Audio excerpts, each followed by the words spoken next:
l'investiture d'Abdelmajid Tebboune comme nouveau président.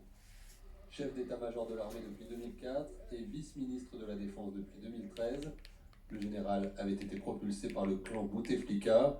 Il a été l'un des très proches du président Bouteflika pendant ses 4e et 5e mandats, jusqu'à la chute en avril dernier du chef de l'État, lâché par Ahmed Gaïd Salah après des années de soutien indéfectible.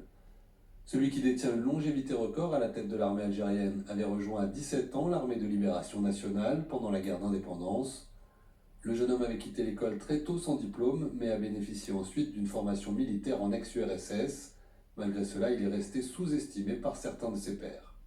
Ahmed Gaïd Salah a une revanche personnelle à prendre pour montrer qu'il n'est pas l'officier rustre, inintelligent, très limité, qui a toujours été moqué par ses collègues, mais qu'il est capable de tenir d'une main de fer à la fois l'armée algérienne et le pouvoir réel.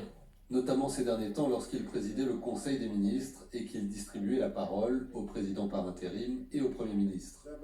Mais Ahmed Gaïd Salah retrouvait son uniforme chaque semaine pour prononcer des discours retransmis à la télévision d'État. Son arrivée sur le devant de la scène a coïncidé avec la multiplication des arrestations. Hommes politiques de premier plan, militants et hommes d'affaires sont jetés en prison.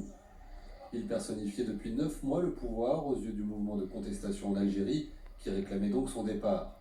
Lui a fermement défendu l'organisation du scrutin présidentiel du 12 décembre dernier, rejeté par la rue. Ahmed Gaïd Salah s'est finalement éteint dans la nuit de dimanche à lundi dans un hôpital. Wallah, il s'est éteint, il a dit. Après avoir été arrêté pour un malaise